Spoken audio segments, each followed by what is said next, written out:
যদি কোনদিন মদিনায় ফেরত যেতে পারো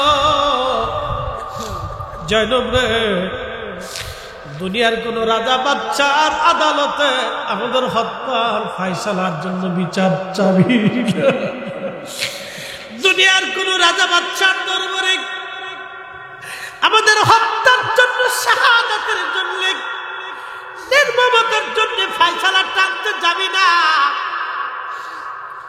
যদি কোনদিন মদিনায় যাওয়ার সুযোগ হয় রে জয়নব, কারো বাড়ি যাবি না, কারো ঘরে যাবি না, সর্বপ্রথম আমার নানা রাহমাতুল লিল আলামিনের রওজার পাশে যে দাঁড়াইবি।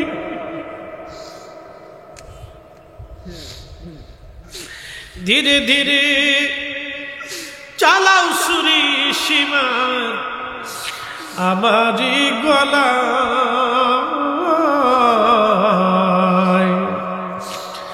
জয়নাল আবেদিনের কান্দন শুনতে দাও আমায়, জয়নাল আবেদিনের কান্দন শুনতে দাও আমায়।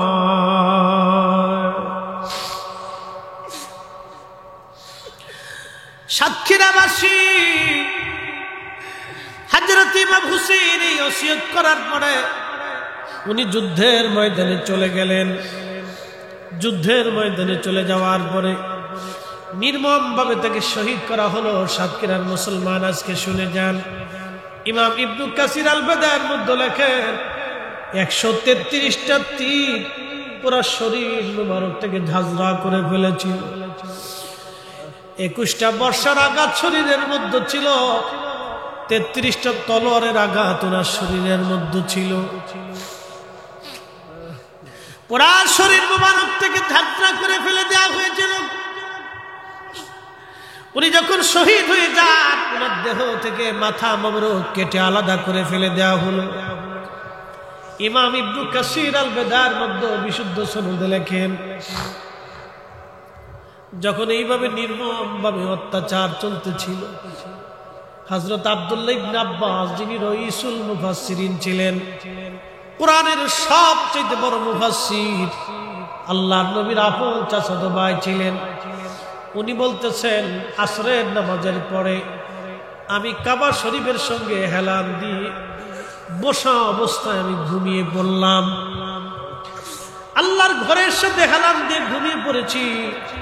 স্বপ্নের মধ্যে দেখি আমার পেয়ারা নবীজি কারবালার দিক থেকে জুব্বা মুবারকে ধুলাবালি, দাড়ি চুল মুবারকে ধুলাবালি, হাতের মধ্যে রক্ত গুলি নিয়া নবীজি দৌড়াইয়া দৌড়াইয়া কাঁদতে কাঁদতে কাবা শরীফের দিকে দৌড়ায় দৌড়ায় নবী আসতেছে। ইবনে আব্বাস বলেন, দুনিয়ার মানুষ স্বপ্নের মধ্যে দৃশ্যখানা দেখে আমি নবীজিকে বললাম, ইয়া রাসূলুল্লাহ, জীবনে কোনোদিন আপনার গায়ে ধুলাবালি দেখি নাই, চুল দাড়ি মুবারক এরকম ধুলাবালি এলোমেলো দেখি নাই, হাতের মধ্যে রক্ত কেন নবীজি? কেঁদে কেঁদে কেন আপনি কাবার দিকে দৌড়ে আসতেছে? আল্লাহর নবী ডাক ডাকা, ইবনে আব্বাস রে, আব্দুল্লাহ রে, মক্কায় খবর দাও আমার হুসাইন দুনিয়ায় নাই,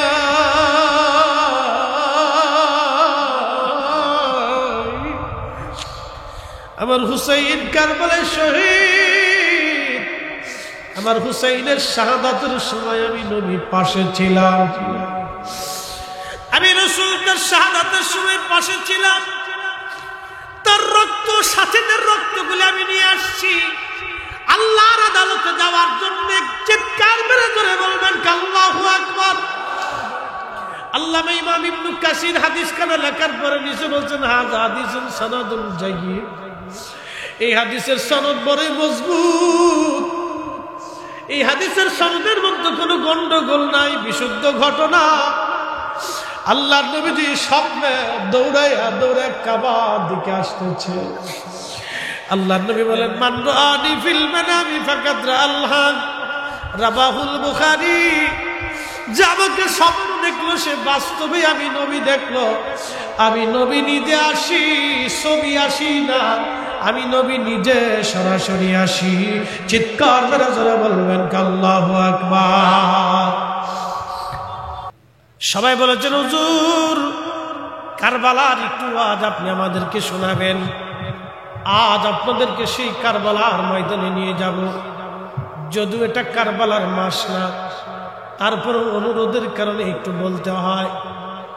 সেই দিন ইয়াজিদি বাহিনী আওলাদে রাসূল হযরত ইমাম হুসাইন রাদিয়াল্লাহু আনহুকে 3টা দিন এমন ভাবে কষ্ট দিয়েছিল, বিশ্বের ইতিহাসে, পৃথিবীর ইতিহাসে এত নির্মমতা অন্য কারো জীবনে এমন করুণ ঘটনা হয় নাই। আপনি কল্পনা করতে পারবেন, আপনার চোখের সামনে তিলে তিলে সন্তানরা ক্ষুধার্ত অবস্থায় মারা যাচ্ছে, না খেয়ে মারা যাচ্ছে, পানির পিপাসায় সন্তান ছটফট করতেছিল। হযরত ইমাম হুসাইন রাদিয়াল্লাহু আনহু সন্তানদেরকে নিয়ে চলে গেলেন, কারবালার ময়দান উপস্থিত হয়ে গেলেন। 22,000 ইয়াজিদি সৈন্যরা সেই দিন তাকে ঘিরে ফেলে দিল, ফোরাত নদীর পানি বন্ধ করে দিল। একটাই কথা ছিল, হুসাইন আপনি ইয়াজিদের কাছে বায়াত গ্রহণ করেন।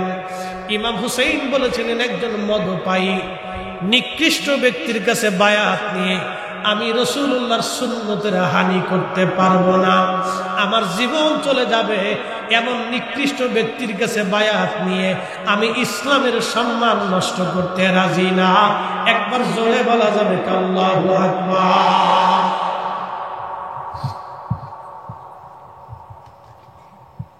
সেই দিন যদি আওলাদে রাসূল ইমাম হুসাইন ইয়াজিদের কাছে বায়াত নিতেন, তাহলে মুসলমান সারা জীবন মিথ্যার কাছে মাথা নত করত।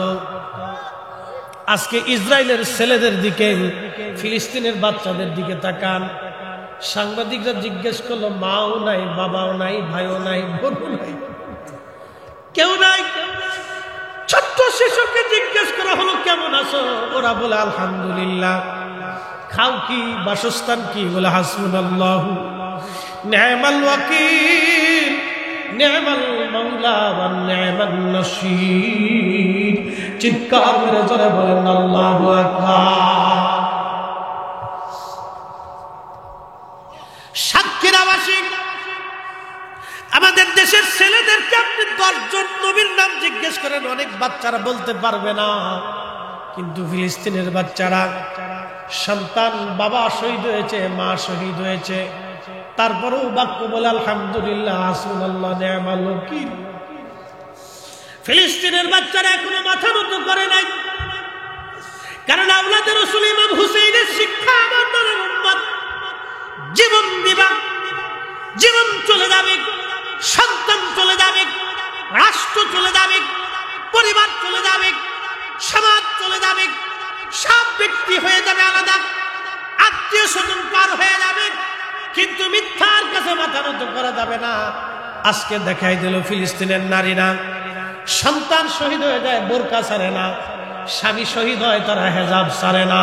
আর আমার দেশের নারীরা বোরকাই পরতেই চায় না, হেজাব তাদের মাথায় থাকে না। তার মানে আমরা নামে মুসলমান, কাজে মুসলমান হতে পারি নাই। কথা বলেন ঠিক কিনা? বুঝে যান মুসলিম কাকে বলে। তেলের গাড়ি তেলে চলে, হাওয়ার গাড়ি হাওয়ায় উড়ে, বিনা তেলে চালায় গাড়ি নবী সুলাইমান। আমরা সেই মুসলমান, আমরা সেই মুসলমান। কথা কোন ঠিক কিনা? আজকে সুদের কারবারি করি পয়সার জন্য, ঘুষের কারবারি করি পয়সার জন্য। আপনাদেরকে বলি, আজকে বলে দিয়ে যাই, একজন ব্যক্তি যদি সুদের কারবারি করিয়া 100 কোটি টাকার মালিক হয়, 100 কোটি টাকার মালিক হওয়ার পরে সুন্দর মনোরম একটা প্রাসাদ স্ত্রীকে বানাই দিল, সন্তানদেরকে সুন্দর বিল্ডিং বানাই দিল, দামি দামি গাড়ি দিল, এখন ওই ব্যক্তি যদি তার স্ত্রীকে যায় বলে, বিবি রে আমার তো অনেক সম্পদ আছে, তো তোমার একটা বাড়ি বানাই দিলাম, আমি আরেকটা বিয়ে করতে চাই, ওই স্ত্রীকে মানবে?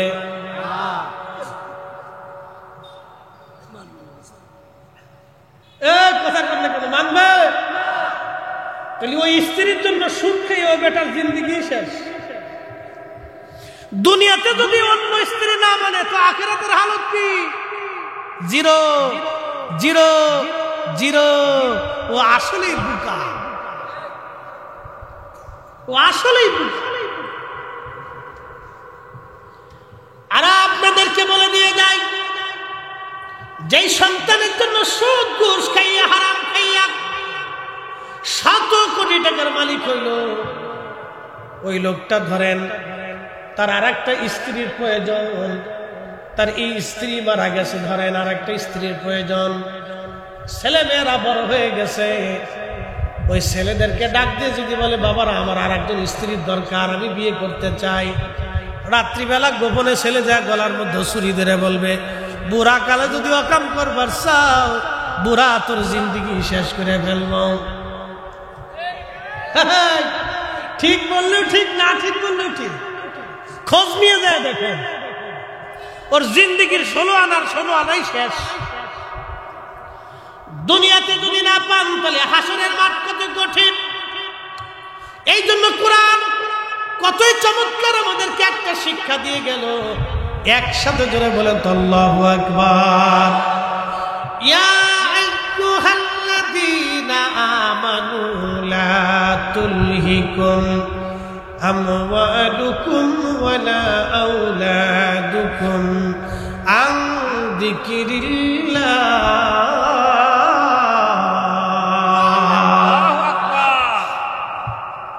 বুঝতে অসুবিধা? তাহলে দোয়া পর্যন্ত আসেন তো ইনশাআল্লাহ? না না, জোরে বলেন, জোরে বলেন ইনশাআল্লাহ।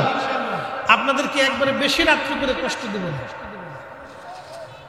1 ঘন্টা হয়েছে, যদি টাইম দেন তাহলে আরো 15 মিনিট বাড়াবো ইনশাআল্লাহ। হ্যাঁ, আরো 1 ঘন্টা চলবে ইনশাআল্লাহ। রাজি? রাজি? আচ্ছা, অসুবিধা নেই, দেখি আমরা কদ্দূর যাইতে পারি, কদ্দূর যাইতে পারি, কদ্দূর যাইতে পারি। এই যে কোরআনের আয়াত, এরপর আরেকটা শান শোনাইতেছি, একসাথে বলেন আল্লাহু আকবার। হে ঈমানদার, অ্যাটেনশন। ইয়া আইয়ুহাল্লাযীনা আমানু লা তুলহিকুম আমওয়ালুকুম ওয়ালা আওলাদুকুম আন যিকরিল্লাহ। ও ঈমানদার, সম্পদের মোহে সন্তানের প্রেমে পড়ে তোমরা আমি আল্লাহর জিকির থেকে গাফিল হইও না, নামাজ ছেড়ে দিও না, হালাল ছেড়ে দিও না, আখিরাত বরবাদ করিও না। স্ত্রীর প্রেমে পড়ে, সন্তানের প্রেমে পড়ে, সম্পদের প্রেমে পড়ে আমি আল্লাহ থেকে তোমরা জুদা হয়ে যাইও না। যদি জুদা হও তাহলে কি হবে? ওয়ামাই ইয়াফআল যালিকা ফাউলাইকা হুমুল খাসিরুন।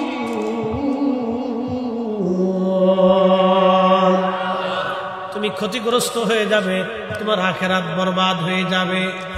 জিন্দেগি তোর যাইরে পাখি দিয়া রে সোনার জিন্দেগি তো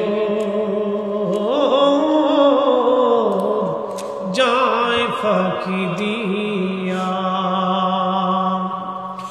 জিন্দেগি তোর যাইরে ফাঁকি দিয়া রে সোনার জিন্দেগি তো যায় ফাঁকি দিয়া। ও আদামরে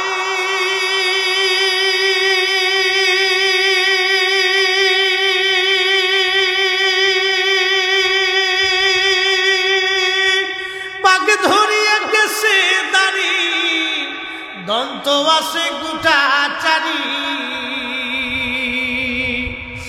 সমন জারি গিয়াছে করিয়ার সোনার জিন্দেগি তো যায় ফাঁকি দিয়া।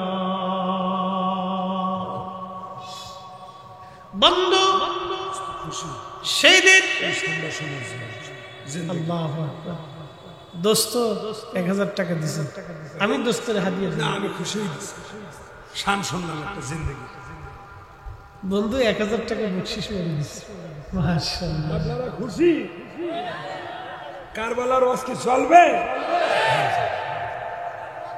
কারবালার দিকে যাচ্ছি।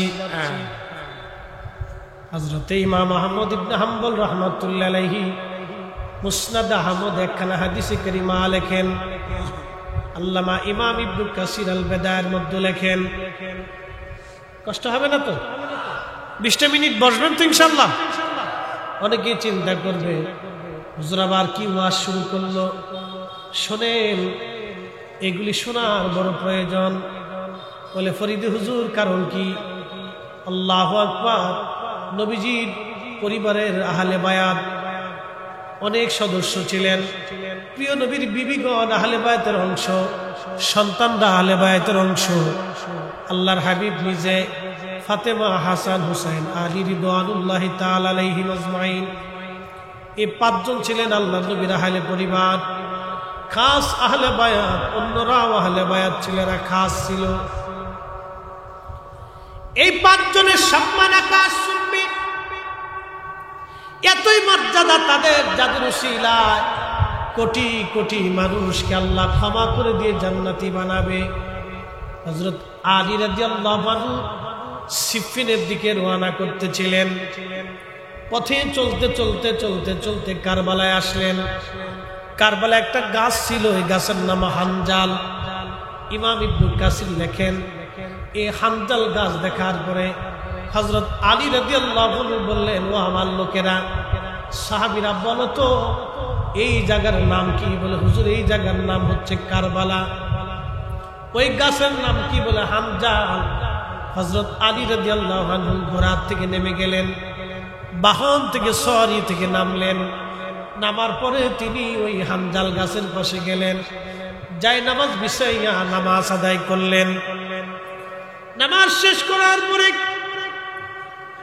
হযরত সাইয়্যিদুনা আলী রাদিয়াল্লাহু আনহু দোয়া করতে লাগলেন, আর চোখের পানি ফেলে ফেলে তিনি কাঁদতে লাগলেন।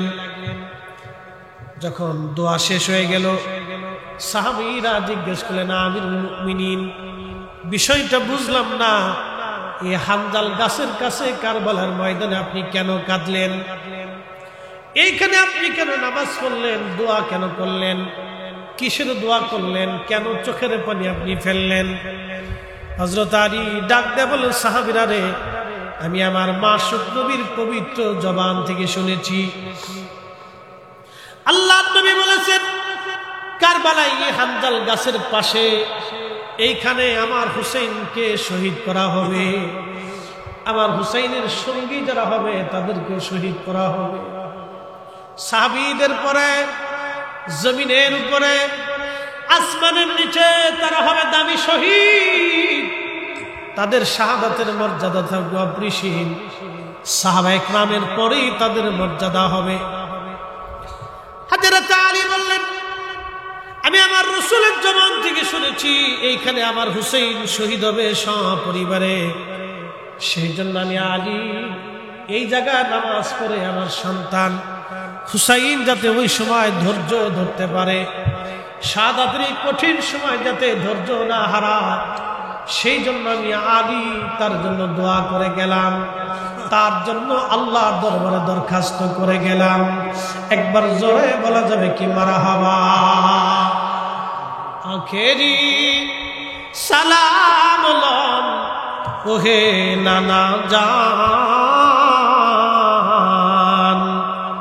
আপনার হুসাইন যায় কারবালার ময়দান, গো নানা কারবালার ময়দান। হযরত হুসেন কারবালায় উপস্থিত। মনোযোগ, 3 দিন পর্যন্ত পানি বন্ধ হয়ে গেল। তীর সৈন্যরা ঘিরে ফেলল, পানি নাই, খাবার নাই। 3 দিনের শেষ সময়ে আল্লাহু আকবার, শেষ সময়ে ছোট্ট শিশু আলী আসগর কোলের মধ্যে। আলী আকবর শহীদ হয়েছে, হযরত ইমাম কাসেম শহীদ হয়েছেন, হযরত আব্বাস আলামদার রাদিয়াল্লাহু আনহু শহীদ হয়েছেন, আরো পরিবারের সদস্যরা শহীদ হয়ে গেছে। শুধু বেঁচে আছে হযরত জয়নুল আবেদিন এবং শিশু আলী আসগর রাদিয়াল্লাহু আনহু। হযরত আলী আসগরকে কোলের মধ্যে নিয়ে ইমাম হুসাইন রাদিয়াল্লাহু আনহু পানির আশায় গেলেন। বিবি শাহরবানু, যিনি পারস্য সাম্রাজ্যের নাতি ছিলেন, হযরত আলী রাদিয়াল্লাহু আনহু পার্সিয়ানদের কাছ থেকে যুদ্ধে বিজয় করার পরে তারা যখন এই অ্যারেস্ট হয়ে যখন মদিনাতে আসলো, হযরত আলী রাদিয়াল্লাহু আনহু নিজে ইমাম হুসাইনের সঙ্গে তার শাদী দিয়েছিলেন। পার্সিয়ান সাম্রাজ্যের নাতি শাহরবানু আল্লাহ তার গর্ভে একটা সন্তান দিয়েছিলেন। এই সন্তানের নাম ছিল আলী আসগর রাদিয়াল্লাহু আনহুকে কোলের মধ্যে নিয়ে বিবি সাহেবা ডেকে বললেন, স্বামী আমার, ওদের দৃষ্টিতে আপনি অপরাধী হতে পারেন, কিন্তু আমার এই কলিজার টুকরা সন্তান তো কোনো অপরাধ করে নাই। একটু পানির জন্য তাকে নিয়ে চলে যান, দেখেন পানি দেয় কিনা। হযরত ইমাম হুসাইন অনেক বড় আশা নিয়ে চলে গেলেন। হযরত ইমাম হুসাইন কোলের মধ্যে সন্তান নিয়ে গেলেন। 22,000 ইয়াজিদি সৈন্যরা সামনে দাঁড়ানো। আওলাদে রাসূল তাদেরকে ডেকে বলেন, নানার উম্মত, তোমরা আমার দৃষ্টিতে, তোমাদের দৃষ্টিতে আমি অপরাধী হতে পারি, তোমাদের দুশমন হতে পারি, কিন্তু আমার ছোট্ট শিশু আলী আসগর তো কোনো অপরাধ করে নাই। একটু পানি তুমি দয়া করে তাকে দাও। সেই দিন আওলাদে রাসূলের সেই করুণ আর্তনাদ তাদের মনে মায়া লাগে নাই। চিন্তা করেন পৃথিবীর কত বড় নির্মমতা, কত কঠিন নির্মমতা সেই দিন প্রদর্শন করা হয়েছিল। আল্লাহু আকবার। ইমাম হুসাইন রাদিয়াল্লাহু আনহু বারবার বললেন, দেখো, যদি বিশ্বাস না করো, অন্তত আমার কোল থেকে সন্তানটাকে নিয়ে যে অন্তত সন্তানটাকে একটু পানি পান করায় দাও। সাতক্ষীরাবাসী সন্তানটাকে নিয়ে গেলেন। আওলাদে রাসূল বুকের মধ্যে ধরে বসে আছে। সীমার সেদিন ডেকে বলল, দাঁড়াও, জনমের পানি তোমাদেরকে পান করাচ্ছি। এক নাফরমান ইয়াজিদ শিবির থেকে একটা তীর ছুঁড়ে মারল। তীরটা এসে আওলাদে রাসূলের বক্ষর মধ্যে ধরে রাখা ছোট্ট শিশু আলী আসগরের কলিজা বিদীর্ণ হলো। বাবার কোলের মধ্যে সন্তানটা ছটফট করে শহীদ হতে লাগলেন। ইমাম হুসাইন রাদিয়াল্লাহু আনহু রক্তমাখা অবস্থায় সন্তানকে নিয়ে দ্রুত গতিতে তাঁবুর কাছে ফিরে আসলেন। বিবিকে ডাক দিয়ে বলেন, বিবিরে, তাঁবু থেকে বের হয়ে আসো। আমি আমার আলী আসগর কেমন পানি পান করাইছি, কোনদিন আর পানির জন্য বিরক্ত করবে না। বিবিরে, আয়, এমন পানি পান করাইছি, দেখো। এত সময় আমার নানা রাহমাতুল লিল আলামিন হাউজে কাউসারের পানি পান করাইয়া আমার আসগরের কলিজা ঠান্ডা বানাইছে। বিবি, আসো, আমার সন্তান দুনিয়াতে তোমাকে আর কষ্ট দেবে না। শাহরবানু বিবি সাহেবারা দৌড়ে আসলেন। হযরত ইমাম জয়নুল আবেদিন, একমাত্র বেঁচে যাওয়া পুরুষ, তিনি বলতেছিলেন, দুনিয়ার মানুষ, ভাই শহীদ হওয়ার দৃশ্যগুলি দেখেছি, বাবার কল রক্তে ভিজা পেয়েছি, আমি একমাত্র বেঁচে যাওয়া পুরুষ সাক্ষী। সেই দিন আমার আব্বা জান কোলের মধ্যে সন্তানকে নিয়ে চোখের পানি ছেড়ে ছেড়ে কাঁদতেছি, বলতেছে, রব্বে কারীম, আমি আমার সন্তানদেরকে পানির আশায়, পানির জন্য তাদের সামনে গিয়েছিলাম। আল্লাহ, তুমি সাক্ষী থাকো মালিক, আমি আমার সন্তানকে পানির আশায় গিয়েছিলাম, ওরা পানিবিহীন আমার সন্তানকে শহীদ করেছে। আমি দুনিয়ার এই ফয়সালা চাই না, আমি হাসরের ময়দানের ফয়সালার জন্য অপেক্ষা করব। কত কঠিন হবে তাদের আখিরাত। সেই দিন যারা আওলাদের রাসূলের বিরুদ্ধে যুদ্ধ করেছিল কত কঠিন হবে তাদের আখিরাত, কত কঠিন তাদের আখিরাত, কত ভয়াবহ হবে। ইমাম জয়নুল আবেদিন বললেন, আমি অসুস্থ ছিলাম, আব্বাজান আমার ফুফু আম্মা হযরত জয়নব রাদিয়াল্লাহু আনহাকে বললেন, জয়নব আমার আব্বা হুজুরের দেওয়া নানা রাহমাতুল লিল আলামিনের সবুজ পাগড়িখানা আমাকে দাও। সবুজ পাগড়ি তিনি মাথায় বাঁধলেন, গায়ের মধ্যে ওই হযরত আমিরা হামজা রাদিয়াল্লাহু আনহু লোহার বর্মটা গায়ে দিলেন, জুলফিকার তলোয়ারখানা হাতে নিলেন, সবাইকে কাছে ডাকলেন, বিবিদের কাছ থেকে বিদায় নিলেন। হযরত জয়নব কাছে ডেকে জয়নবকে সামনে দাঁড়া করাইলেন। হযরত জয়নব ছিলেন ইমাম হুসাইনের ছোট বোন। জয়নবকে ডাক দিয়ে বলেন, বোন আমার, আব্বাজান আমাদের মাঝ থেকে শহীদ হয়েছে, আম্মাজান আমাদের থেকে বিদায় নিয়েছে, বড় ভাই ইমাম হাসানকে ওরা বিষ প্রয়োগে হত্যা করেছে, আমাকে কারবালা পর্যন্ত ডেকে এনে আমার চোখের সামনে সন্তানদেরকে ওরা শহীদ করে দিয়েছে, নির্মম ভাবে শহীদ করেছে, নির্মম ভাবে আমার সন্তানদেরকে শহীদ করেছে, আমার সাথীদেরকে ওরা শহীদ করেছে। 3 দিন আমি একজন পিতা হয়ে সন্তানদের মুখে এক ফোঁটা পানিও আমি দিতে পারি নাই। জয়নব আমার অবর্তমানে তোমাদেরকে এই পরিবারের মধ্যে তোমাকে মুরব্বী হিসেবে রেখে যাচ্ছি। জয়নব রে, 2টি ওসিয়ত তোমার জন্য আমি করে যাচ্ছি। প্রথম ওসিয়ত হলো আমার জয়নুলকে রেখে গেলাম, জয়নুল আবেদিন, আমি আমার জয়নুল আবেদিনকে রেখে যাচ্ছি, আমার নানার উম্মতের দ্বীনের জন্য তাকে রেখে গেলাম। সাবধান জয়নুল, আমার জয়নুলের মনে ব্যথা দিবি না, কষ্ট দিবি না, সন্তানের মতো লালন করবি। 2 নম্বর ওসিয়ত, জয়নব আমার শাহাদাতের পরে আমি জানি ওরা আমার লাশের উপরে বিভিন্ন ভাবে অত্যাচার করবে রে, তুই কিন্তু আমার সাকিনারে আমার লাশের পাশে যাইতে দিবি না, মাতম করবি না, আমার নানা রাহমাতুল লিল আলামিনের নিষেধ। 3 নম্বর ওসিয়ত, জয়নব যদি কোনদিন তোমরা মদিনায় ফেরত যাইতে পারো, যদি কোনদিন মদিনায় ফেরত যাইতে পারো, জয়নব রে, দুনিয়ার কোন রাজা বাদশার আদালতে আমাদের হত্যার ফায়সালার জন্য বিচার চাবি না, দুনিয়ার কোন রাজা বাদশার দরবারে আমাদের হত্যার জন্য, শাহাদাতের জন্য, নির্মমতার জন্য ফায়সালা টানতে যাবি না। যদি কোনদিন মদিনায় যাওয়ার সুযোগ হয় রে জয়নব, কারো বাড়ি যাবি না, কারো ঘরে যাবি না, সর্বপ্রথম আমার নানা রাহমাতুল লিল আলামিনের রওজার পাশে যে দাঁড়াইবি।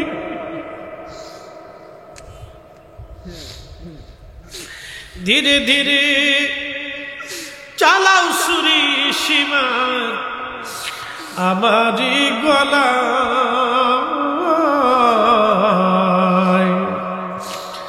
জয়নাল আবেদিনের কান্দন শুনতে দাও আমায়, জয়নাল আবেদিনের কান্দন শুনতে দাও আমায়।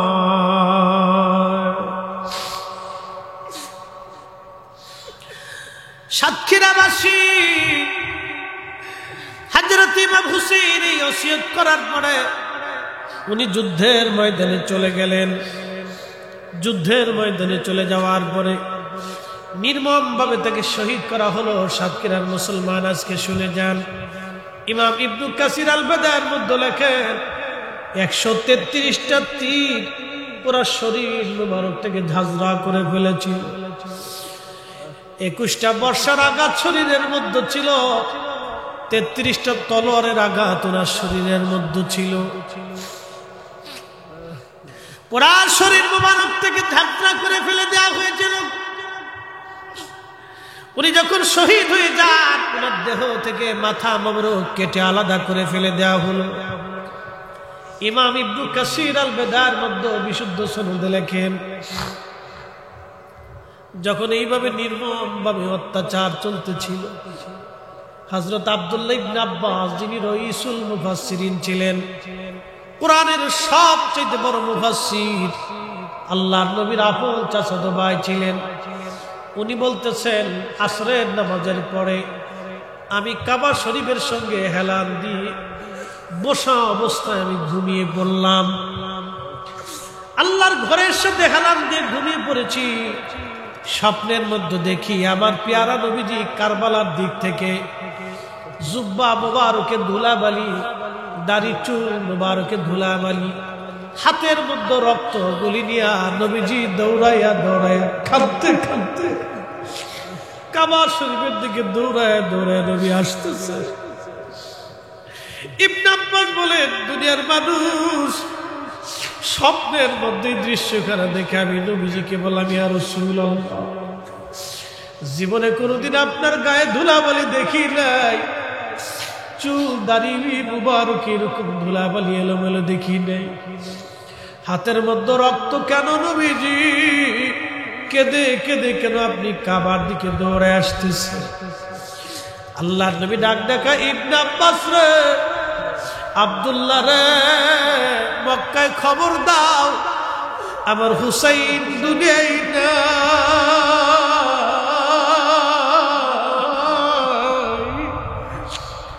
আমার হুসাইন কারবালায় শহীদ, আমার হুসাইনের শাহাদাতের সময় আমি নবীর পাশে ছিলাম, আমি রাসূলের শাহাদাতের সময় পাশে ছিলাম, তার রক্ত, সাথীদের রক্তগুলো আমি নিয়ে আসছি আল্লাহর আদালতে যাওয়ার জন্য।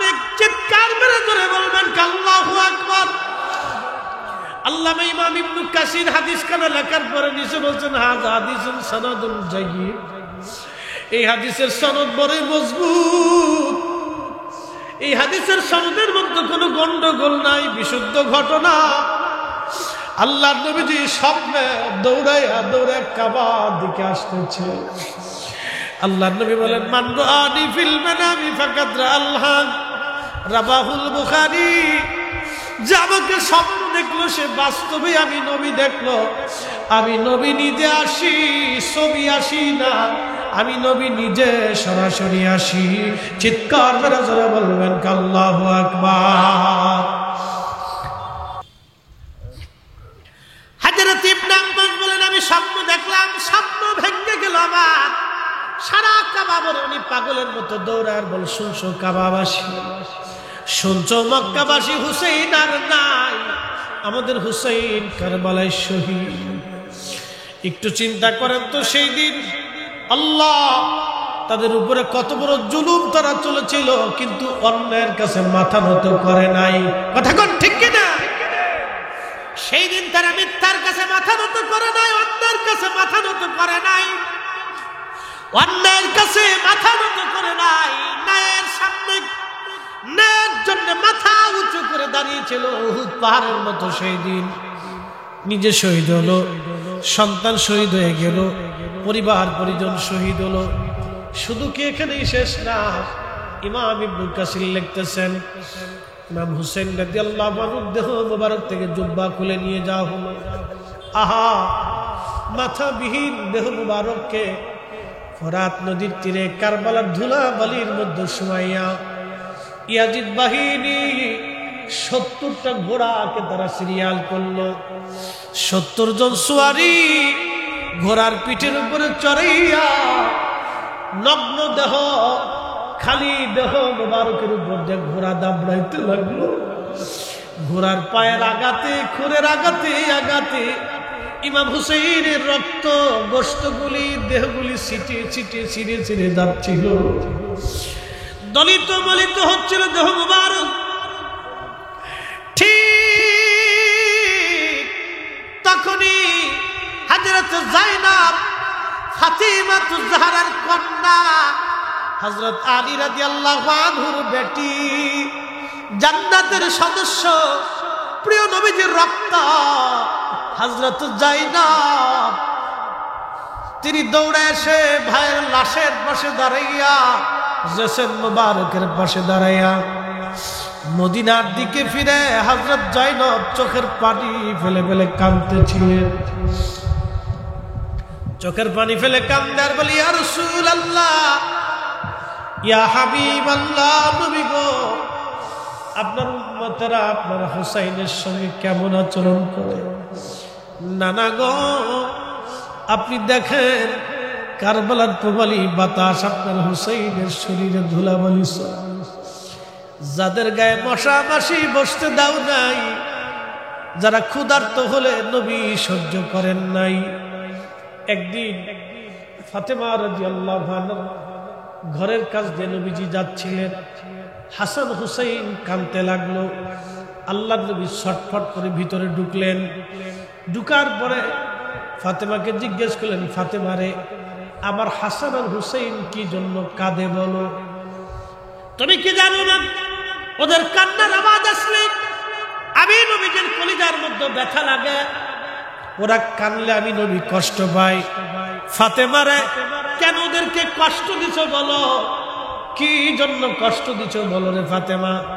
বলে, আব্বাজান, গরিব ঘরে আপনি আমারে বিয়ে দিয়েছেন, আপনার আলী বড় দরিদ্র, ঘরের মধ্যে কোনো খাবার নাই, আমি হাসান হুসাইনকে খাবার দিতে পারি নাই, ক্ষুধার কারণে ওর আজকে কাঁদতেছে আব্বাজান।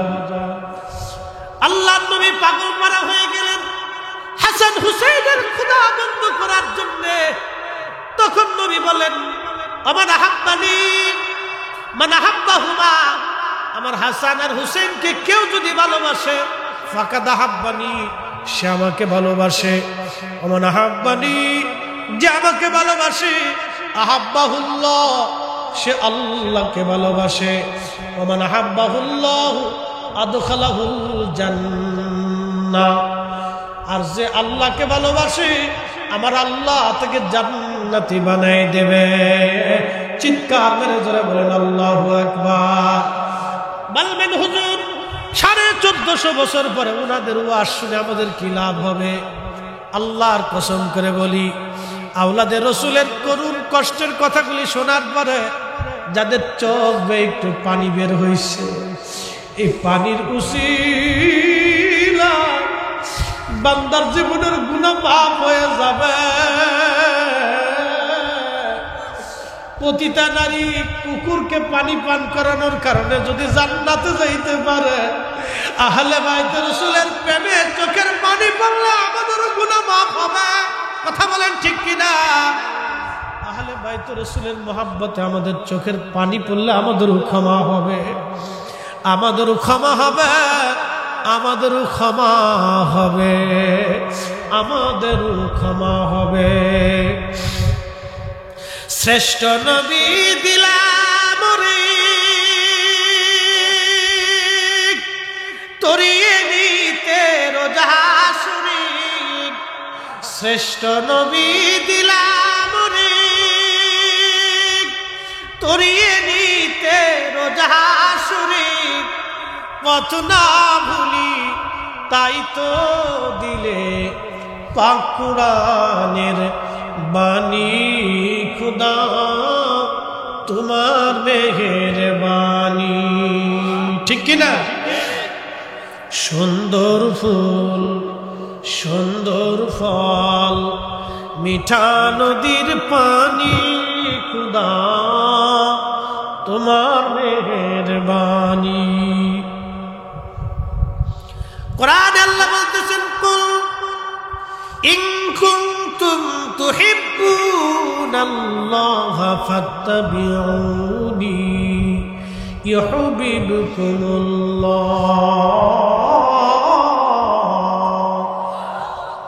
আলোচনা আর দীর্ঘায়িত করব না। আলোচনার মূল প্রতিপাদ্য বিষয় আমি বলে ফেলেছি। মিথ্যার কাছে মাথা নত করা যাবে না, অন্যায়ের কাছে মাথা নত হবে না, হকের জন্য মাথা উঁচু করে দাঁড়ায় থাকতে হবে। কথা বলেন ঠিক কিনা? আল্লাহ কবুল করুন, সকলেই বলেন আমিন। আল্লাহু আকবার। সে আমাকে টাকা দেয় নাই, বরং মূলত আহলে বাইত রাসূলের মহব্বতে দিয়েছে। কি কথা বলেন ঠিক কিনা? এই হাদিয়াটা আমার জন্য না, এটা আহলে বাইত রাসূলের মহব্বতে দিয়েছে। কথাগুলি শোনা লাগবে আমাদেরকে। তাহলে আপনারা বলেন, বেশি বেশি দুয়ার দরকার আছে না নাই? এই কথা বলেন, দরকার আছে? হালাল খাবার, হালাল খাদ্য ভক্ষণ করবেন।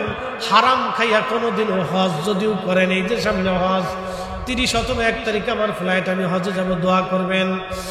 এ বন্ধু, হজে চলে যাবেন। আমার মুআল্লিম আমাকে বলতেছিলেন, আমার যিনি হজে নিবেন, এই খাজা এয়ারলাইন্স জালালাবাদী সাহেব, তিনি বলতেছেন যে মামা কথা শুনেন, এক ভদ্রলোক ওনার কাছে আসছে, আয়সা বলতেছে, হুজুর আপনি আমাকে একটা প্যাকেজ দেন।